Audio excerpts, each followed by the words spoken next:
nombre es Manuel Martín. Soy responsable de la visita a la colección histórico-didáctica.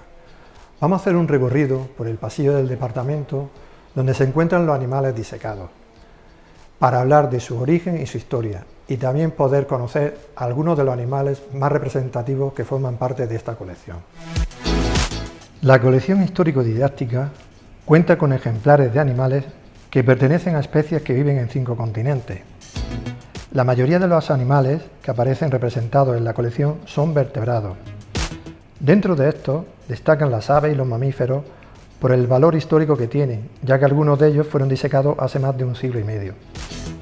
Prueba de ello puede ser la etiqueta aparecida en la parte inferior de la peana del ejemplar de tirica, en la que se puede apreciar la fecha de su posible captura, 1827. Para conocer su origen, tenemos que remontarnos a los siglos XVII, XVIII y XIX.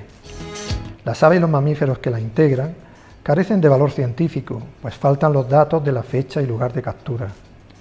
Solo tienen valor didáctico y testimonial. Son testimonio de una época que coincidió con el auge de la taxidermia y en la que se inició un gran interés por el estudio y la investigación de la naturaleza, que era objeto de estudio de la historia natural, nombre con el que se conocía entonces a las ciencias naturales.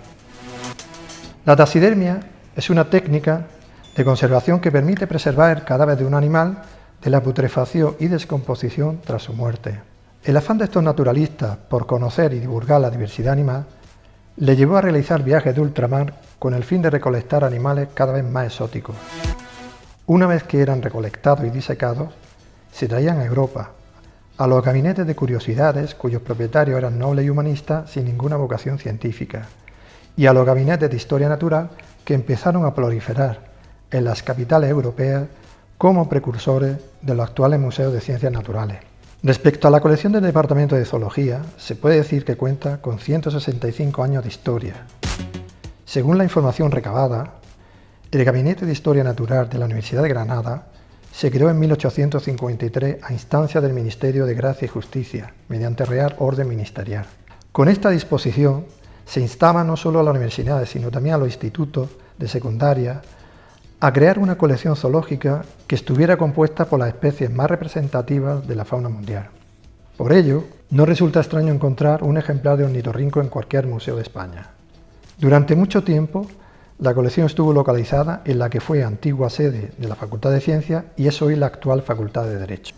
Un dato relevante de esa época fue la creación en España de la Comisión Científica del Pacífico, compuesta por 6 naturalistas de prestigio que, influenciados por el afán exploratorio del momento, llevaron a cabo ese tipo de expediciones, pero principalmente en las colonias españolas de América del Sur.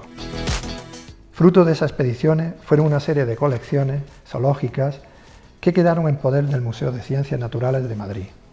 En 1866, a petición del entonces rector de la Universidad de Granada, Juan Bautista Enríquez y García, se hizo un envío de esas colecciones americanas para aumentar el número de ejemplares existentes. En 1953 se produce el traslado de la colección zoológica desde la Facultad de Ciencias, ubicada, como antes he dicho, en la actual Facultad de Derecho, a la antigua Escuela de Comercio. 20 años después, en 1973, se lleva a cabo el traslado definitivo al Departamento de Zoología, situado en la actual Facultad de Ciencias.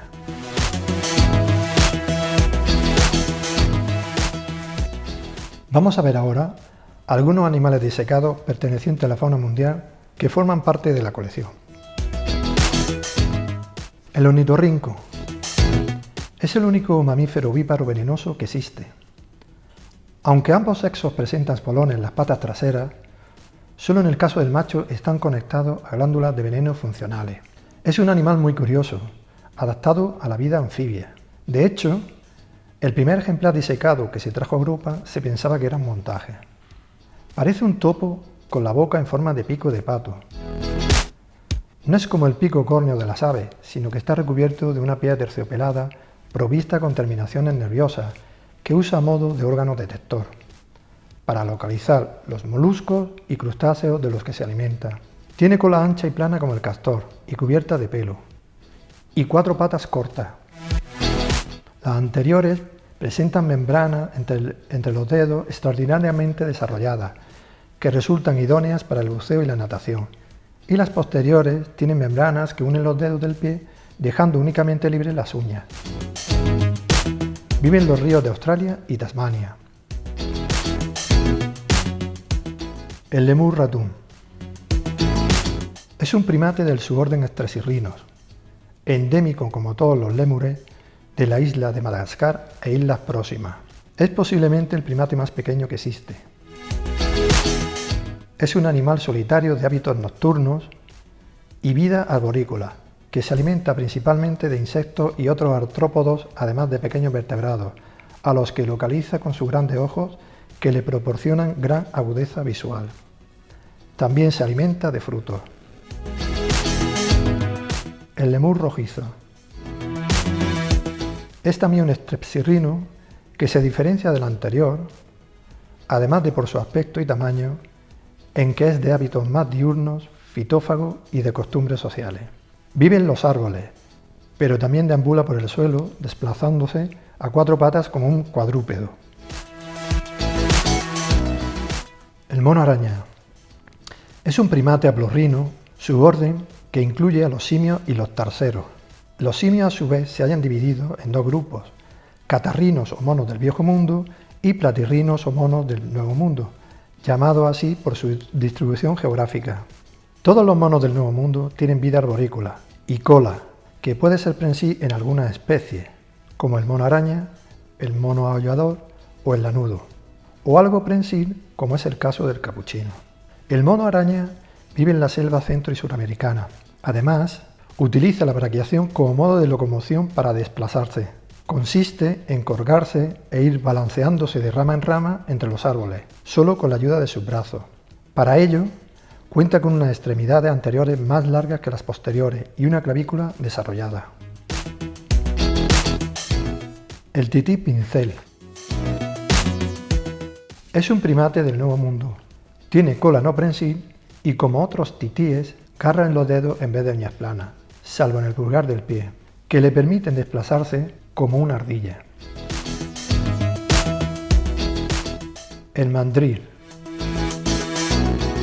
Es un primate del Viejo Mundo, que vive en los bosques tropicales de África. Estos primates presentan dimorfismo sexual por razón del tamaño y la coloración de la cara. Los machos son más grandes y pesados que las hembras, y muestran una coloración azul y roja en la cara que se adquiere con la madurez sexual. Además, la intensidad y la viveza de esos colores, junto con los colmillos desarrollados, determinan quién es el macho dominante. Los monos del Viejo Mundo pueden tener cola larga o corta, como el mandril, e incluso no tener, como les pasa a los grandes simios y al macaco de Berbería, también conocido como mona de Gibraltar. Están adaptados a la vida terrestre y arborícola. Gran parte de ellos viven en las selvas tropicales. Algunos viven en las sabanas, como los papiones y los monos pata, y otros en zonas rocosas como los geladas y los hamadríades. Casi todos son diurnos. El leopardo. Es una especie de carnívoro de la familia Felidae. Los felinos tienen unos colmillos grandes y una garra desarrollada para matar a sus presas. Son ágiles y tienen un cuerpo musculoso. Son más activos por la noche, puesto que pueden ver muy bien en la oscuridad. Y ello, gracias en parte a que poseen una membrana, el tapetum lucidum, que actúa reflejando hacia los bastones, un tipo de célula fotorreceptora, la escasa luz que llega, mejorando así la visión. El leopardo habita en la selva y las sabanas. Geográficamente se puede encontrar en África y Asia. Es un buen trepador. Pasa la mayor parte del tiempo en los árboles. Incluso traslada sus presas a la horquilla de los árboles para que queden fuera del alcance de otros depredadores. Se parece mucho al jaguar, pero hay diferencia entre ellos. Esas rosetas características que ambos presentan, además de ser más grandes en el jaguar, tienen un punto negro en medio de la roseta. En el leopardo es frecuente el melanismo, sobre todo en algunas poblaciones, dando lugar a las llamadas panteras negras, que no son más que leopardos melánicos. Si nos fijamos bien, podemos observar esas rosetas características bajo esa capa oscura. También es frecuente el melanismo en otros félidos como el jaguar. El puercoespín es un roedor. El ejemplar de la colección pertenece al género Istris, que incluye varias especies que se distribuyen por África y Asia y puntualmente en Europa. Vive en sabanas, regiones subdesérticas y bosques. Tiene el cuerpo cubierto de púas, que en realidad son pelos modificados que usan para defenderse. En caso de peligro, las agita con ayuda de sus músculos, haciéndolas sonar como una carraca. Como no están implantadas firmemente en la piel, se desprenden fácilmente y parece que las lanzara. El perezoso. Vive en las selvas tropicales de Centroamérica y Sudamérica. Se llama así por la lentitud de sus movimientos y porque pasa mucho tiempo inmóvil. Tiene vida arborícola, rara vez baja al suelo, solo para defecar y cuando debe cambiar de árbol si no es posible hacerlo por las ramas. Su cuerpo está cubierto de un denso pelaje, a menudo de color verdoso, debido a algas microscópicas que crecen en su pelo. Es un pelaje críptico que le sirve de camuflaje. Son buenos nadadores, solitarios y suelen parir una cría que la transporta agarrada a su pecho o sobre su espalda. Ambas extremidades, anteriores y posteriores, presentan dedos con garras ganchudas. En las posteriores tienen 3 dedos y en las anteriores depende del género. Existen 2. El perezoso de 2 dedos, que podemos ver en el biodomo del Parque de la Ciencia, si aguzamos la vista, y el de 3 dedos, que forma parte de nuestra colección. El wallaby. Es un marsupial. Con este nombre genérico son conocidos los canguros más pequeños. Los marsupiales son mamíferos que a menudo presentan una bolsa marsupio formada por un pliegue de la piel, que generalmente tienen las hembras en el abdomen. Algunos marsupiales no tienen marsupio como las marmosas, o no forman una bolsa completa, solo unos repliegues. El koala y el numbat lo tienen reducido, apenas es visible fuera del periodo reproductor en el gato marsupial, y prácticamente no existe en alguna especie de zarigüeya. Hay especies como el wombat que tienen marsupio invertido, con la abertura dirigida hacia abajo, hacia la parte inguinal, para que no le entre tierra cuando excava en el suelo. Los marsupiales tienen un periodo de gestación corto. Las crías nacen inmaduras y con un tamaño reducido, por lo que deben completar su desarrollo en esa bolsa cuando existe, sujeto a la tetilla de la madre alimentándose de leche.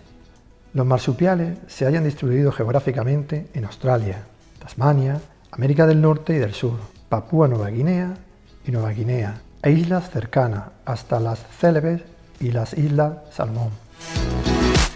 El gato marsupial o quoll.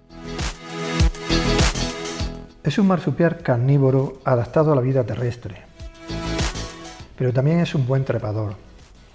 Es nocturno y solitario. Al igual que los félidos y cánidos, tiene 5 dedos en las patas anteriores y 4 en las posteriores. Vive en Tasmania y Papúa Nueva Guinea. El oso polar. Es una especie de mamífero carnívoro de la familia de los úrsidos. Los osos en general presentan dimorfismo sexual. Los machos son más grandes y pesados que las hembras. El oso polar es el carnívoro terrestre más grande que existe junto con el codia, una subespecie de oso pardo. El oso polar tiene una dieta rica en grasa. Es el más carnívoro de los osos. Su fuente principal de alimentos son las focas, sobre todo las crías, las belugas, las morsas y los cadáveres de ballena.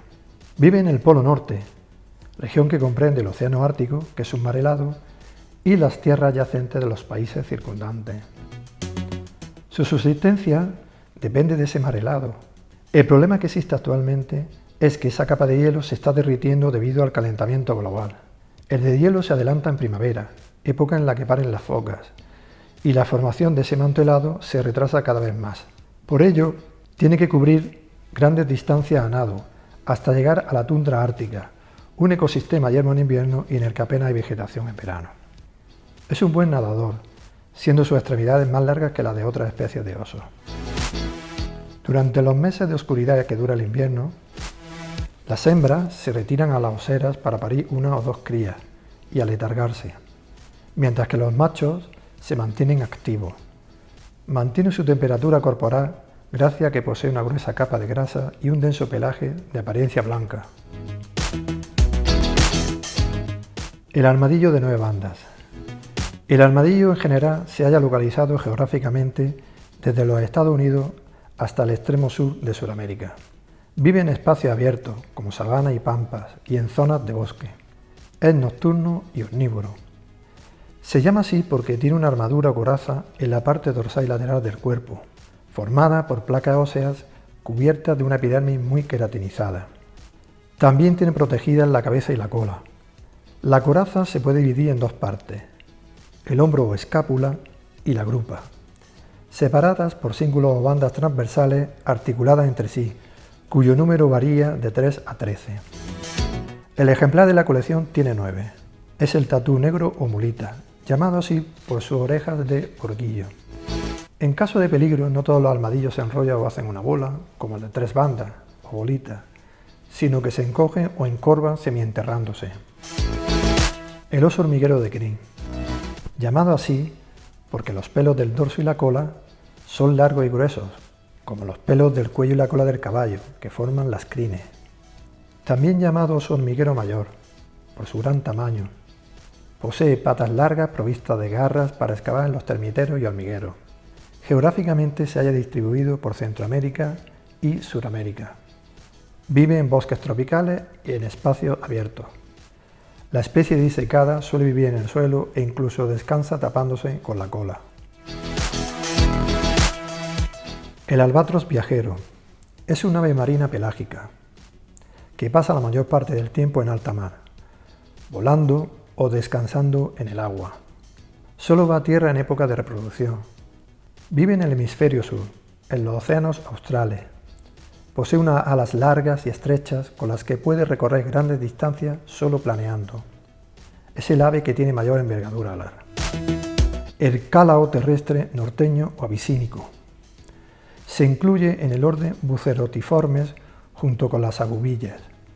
Los cálaos viven en África y en Asia. El cálao terrestre norteño abisínico se cuenta entre los más grandes de los cálaos, pudiendo sobrepasar el 1,5 metros de longitud total. Tiene un pico enorme y curvo, coronado por un gran casco o cimera córnea que se extiende sobre la cabeza. Vive en la sabana y zonas de matorral subdesértico de África. Es monógamo. El macho es mayor que la hembra y tiene unas manchas rojas y azules de piel en la garganta y azules en torno a los ojos, mientras que en la hembra son azules. Es principalmente frugívoro, se alimenta de frutos, aunque también puede alimentarse de pequeños vertebrados. Suele comer en el suelo, nidifica y descansa en los agujeros de los árboles, a veces en otras oquedades, pero no sella la entrada como hacen otras especies de cálaos. En esa Real Orden Ministerial, emitida en 1853 por el Ministerio de Gracia y Justicia, también se instaba a la Facultad de Institutos a recolectar ejemplares de la fauna ibérica para aumentar las colecciones. En este periodo, el material didáctico usado para adquirir los conocimientos sobre la fauna se sustentaba en gran medida con la presencia y exposición en esos gabinetes de zoología de animales disecados y conservados en alcohol o formol, ya que de otro modo era prácticamente imposible para el alumno adquirir el conocimiento de las distintas especies más allá de las ilustraciones de los libros de texto. Ahora vamos a ver algunos ejemplares de la fauna ibérica. La cabra montés o cabra pirenaica es endémica de la península ibérica. Es el mamífero más emblemático de las montañas españolas. Es un ungulado que cuenta con la típica pezuña hendida, especialmente adaptada para poder desplazarse con facilidad por los riscos y cortados verticales. Pertenece a la familia de los bóvidos. Ambos sexos presentan cuernos, pero están más desarrollados en el macho. Es un animal que suele ser gregario. De las 4 subespecies descritas, 2 están extintas, el bucardo y la lusitánica. Las otras 2 aún existentes habitan en el centro, sur y este peninsular, en Sierra Nevada y Cazorla, en la Sierra de Gredos y otras sierras. La jineta es un mamífero carnívoro de la familia Viverridae. Parece y tiene el tamaño de un gato de color amarillo con motas, pero no lo es. Tiene el cuerpo y la cabeza alargados, hocico puntiagudo y 5 dedos en las patas anteriores y posteriores con uñas semirretráctiles. Los félidos son retráctiles, salvo en el guepardo. Tiene cola larga y anillada. Es muy arborícola y rupícola. Es una especie africana introducida en el sudeste de Europa. Se ha especulado mucho sobre su origen. La hipótesis más aceptada es que fue introducida por los musulmanes en la época medieval, como animal doméstico y depredador eficaz de roedores. Con el tiempo, algunos ejemplares escaparon o fueron abandonados, pasando así a formar parte de la fauna ibérica. El meloncillo es un carnívoro de la familia Herpestidae, más conocida como mangostas. Es la única mangosta europea, se distribuye por África y Oriente Próximo, así como en la península ibérica, donde su distribución, inicialmente limitada al suroeste peninsular, se ha ido ampliando por el este y el norte. Es el carnívoro más diurno que vive en la península ibérica. El lince ibérico. Se diferencia de los gatos, entre otros aspectos, por sus patas más largas, su cola más corta, que se halla adornada con una bola negra en el extremo, su mayor tamaño, sus patillas y los mechones de pelo en forma de pincel que aparecen sobre sus orejas.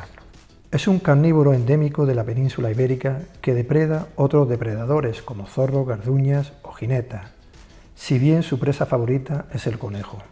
Tiene el cuerpo cubierto de un denso pelaje de color leonado con motas negras. Es un pelaje críptico que le permite camuflarse con la vegetación para cazar al acecho. Es nocturno y solitario. Vive en zonas de monte mediterráneo. Según la Unión Internacional para la Conservación de la Naturaleza, el lince se encuentra en peligro de extinción. Las causas de su desaparición son la destrucción de su hábitat, la alta mortalidad de los conejos que constituyen su dieta básica y la endogamia o consanguinidad, que hace que la especie presente una variabilidad genética muy pequeña. Se puede encontrar principalmente en Doñana y Sierra Morena, y también en áreas de Extremadura y los montes de Toledo. El tejón es el mustélido más grande de la península. Es nocturno, terrestre y vive en madrigueras al igual que comadrejas, turones y armiños, pero de vida social. Vive en pareja o pequeños grupos. Su cola es corta. Ofrece un aspecto inconfundible. Tiene la cabeza blanca con dos bandas negras paralelas y longitudinales que cubren los ojos. Aunque es una especie de carnívoro, tiene una dieta omnívora. El bisón europeo. Este mustélido es una especie endémica de Europa, que se encuentra en peligro de extinción por varias causas, entre las que destacan la pérdida de hábitat, la sobreexplotación y la invasión y expansión del bisón americano, procedente de granjas dedicadas a la explotación de esta especie en peletería.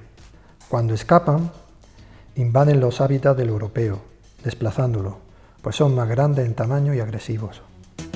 Ambos viven en ecosistemas acuáticos. El oso pardo. Presenta dimorfismo sexual en cuanto al tamaño. Los machos son más grandes y pesados que las hembras. Hasta hace 300 años, el oso pardo era común en casi toda España. Se extendía por el sur peninsular, Sierra Morena, Cazorla y Sierra de Segura. Existen referencias bibliográficas e históricas de la época medieval que corroboran este dato. En esa época se consideraba un animal noble y por ello gozaba de la protección regia. Prueba de ello es que aparecía en los escudos heráldicos y nobiliarios, e incluso hoy día subsisten nombres de ciudades importantes como Berlín y Berna que proceden de la palabra germánica bar, que significa oso. Con el reinado de los Austrias se trajo a la península la moda de cazar ciervos, un cambio que, para el oso, supuso que dejara de contar con esa protección real y pasara a ser considerado una simple fiera. Así pues, con el paso del tiempo, fue objeto de persecución y escarnio. Hoy día se puede ver aquí en España, confinado en la cordillera Cantábrica y los Pirineos. Aunque pertenece al orden de los carnívoros, tiene una dieta omnívora. En invierno, cuando apenas hay comida, buscan refugios tranquilos donde pasar ese periodo para letargarse. Viven de la grasa acumulada durante el otoño, estación en la que abundan muchas especies de frutos. La butarda es una de las aves voladoras más pesadas que existe, pudiendo el macho alcanzar los 18 kilogramos de peso. Pasa la mayor parte del tiempo en el suelo caminando, pues es ahí donde obtiene su alimento. Solo vuela cuando se siente amenazada. Vuela bien, aunque tarda tiempo en despegar desde el suelo. Vive en espacios abiertos, llanuras, estepas, praderas y campos de trigo. Geográficamente se distribuye por Europa, Asia y el extremo norte de África. La grulla común. Pertenece al orden Guriformes. Es un ave grande y esbelta que cuenta con patas y cuello largos y un pico recto y largo. Durante el vuelo se la distingue bien de la garza por llevar el cuello y las patas completamente estiradas. Cuando vuelan en bandada, lo hacen en formación, dibujando una V en el cielo. Son migradoras, llegan a finales de octubre procedentes de Escandinavia, para pasar el invierno y permanecer hasta marzo, en zonas de Extremadura, Aragón, La Mancha y Andalucía. Eligen mayoritariamente Extremadura porque su hábitat fundamental en invierno son las dehesas de encina, donde encuentran alimento. También lo encuentran en pastizales y campos de maíz y arroz.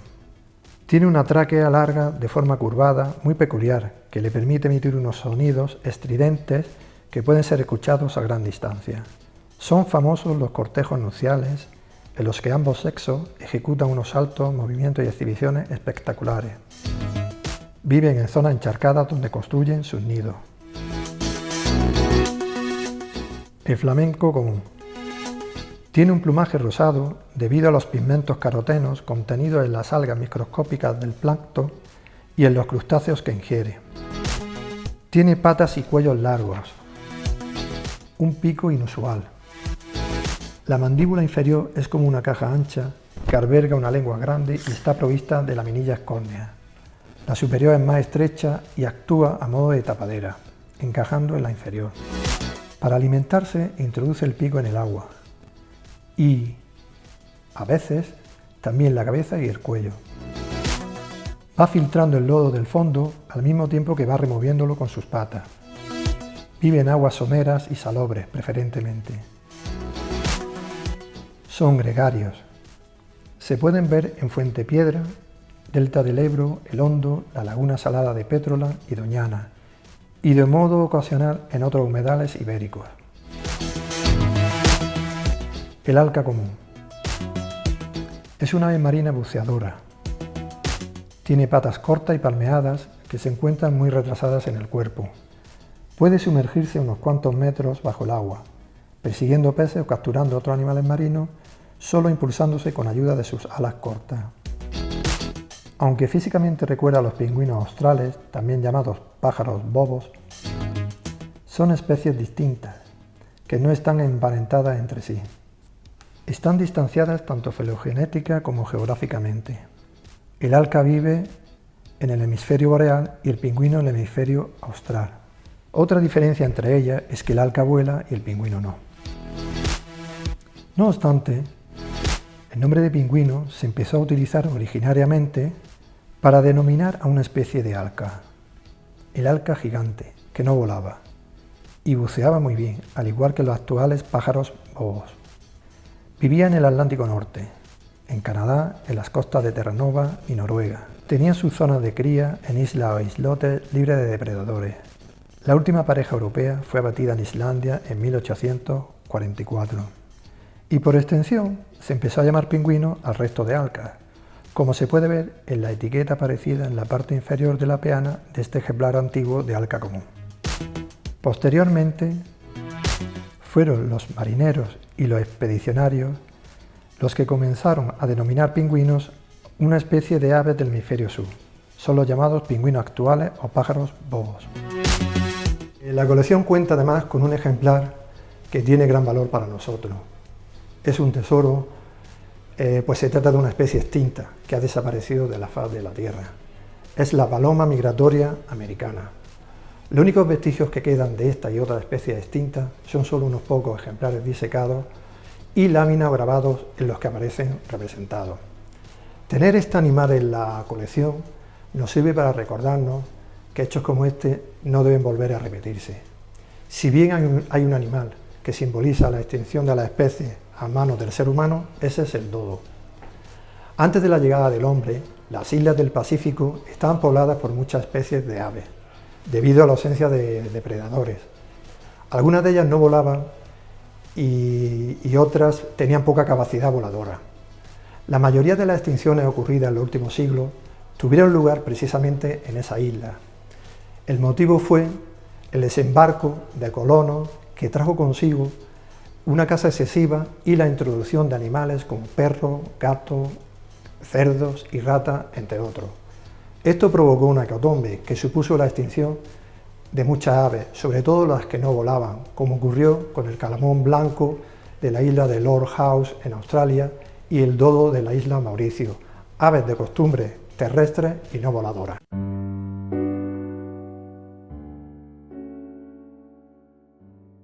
Se estima que para mediados del siglo XXI podrían desaparecer más de la mitad de las especies animales y vegetales que existen actualmente. Algunos ejemplos de animales en peligro de extinción los podemos encontrar en nuestra propia fauna ibérica, como son el águila imperial, el lince ibérico, el oso pardo, la foca monje o el quebrantahuesos. E incluso se puede hablar de algún caso de animal extinto, como ocurre con el bucardo, su especie de cabra pirenaica o hispánica, endémica de nuestra fauna. El último ejemplar murió en el año 2000 en el Parque Nacional de Ordesa y Monteperdido, en Huesca. Esta disminución o pérdida de la biodiversidad conlleva consecuencias graves tanto para el ser humano como para el propio planeta, ya que el equilibrio de los ecosistemas depende de la interacción de todas las especies, animales, vegetales y otros organismos que los integran. La biodiversidad nos aporta grandes ventajas y beneficios. Los ecosistemas desempeñan un papel fundamental en el mantenimiento del bienestar humano. Su efecto beneficioso se puede ver, por ejemplo, en los fármacos que se obtienen de algunas especies de árboles y plantas que han estado a punto de desaparecer por culpa del ser humano. Los bosques desempeñan un papel ecológico muy importante con funciones como la regulación del equilibrio hídrico y del clima, y la prevención contra la erosión del suelo, entre otras. Hay también ejemplos de ello en el mundo animal. Muchos animales prestan un servicio a la naturaleza que resulta beneficioso directa o indirectamente para nosotros. Un ejemplo es el quebrantahuesos, un ave en peligro de extinción que realiza una tarea sanitaria y ecológica muy importante, deshaciéndose de los restos de animales muertos que pueden representar un vector potencial de enfermedades. Los animales pequeños también resultan muy útiles. Así, por ejemplo, mientras que muchos insectos, como las abejas, polinizan miles de especies de plantas, muchas de ellas aptas para el consumo humano, otros insectos intervienen en el control biológico de plagas que atacan esas plantas, lo cual resulta menos nocivo para la salud y el medio ambiente que el uso de pesticidas. Algunos organismos marinos, como caracoles, cangrejos, corales, erizos y pequeños crustáceos, construyen, a partir del CO2 disuelto en el agua, esqueletos, conchas, caparazones o espículas de carbonato cálcico que quedan enterrados en el suelo tras su muerte. Con ello, parte del CO2 atmosférico, uno de los gases causantes del efecto invernadero, queda secuestrado y con ello se evita que vuelva a escapar a la atmósfera. El ser humano es responsable de los graves problemas que están alterando el equilibrio ecológico. La sobreexplotación de los recursos naturales, la contaminación, la introducción de especies exóticas o el cambio climático están destruyendo hábitats y están provocando esa pérdida de especies animales y vegetales. Hay momentos en que la vida parece desafiarnos y este es uno de ellos. La situación actual provocada por la pandemia del coronavirus, un problema de salud pública de primer orden, nos lleva a cuestionar nuestro modo de vida. El confinamiento obligado que ha paralizado la actividad humana ha tenido dos caras. Por un lado, ha demostrado la influencia positiva que ha tenido en la naturaleza y en el medio ambiente. Había mejorado la calidad del aire y del agua, había disminuido el número de incendios forestales y la fauna había vuelto a recuperar su espacio natural e incluso llegó a adentrarse en los espacios urbanos. Pero por otro, ha traído graves consecuencias para la economía. Además, se ha disparado la fabricación y el consumo de plástico, que de no ser tratados correctamente después de usarlo, mediante un depósito y reciclado adecuado, pueden acarrear un serio problema medioambiental. Por todo ello, nada sería más necesario en estos momentos que lograr un consenso a nivel mundial que afrontase con garantías el gran reto que tenemos por delante de salvar el planeta. De hecho, con este fin, en el 2015 se aprobó por la Asamblea General de la ONU la Agenda 2030 sobre el Desarrollo Sostenible, un plan de acción que plantea la consecución de 17 objetivos interrelacionados para hacer más sostenible y habitable el planeta. Esa agenda implica un compromiso no solo para gobiernos e instituciones, sino para toda la sociedad en general. Supone un compromiso personal de cada uno de nosotros para proteger la salud del planeta y nuestra propia salud.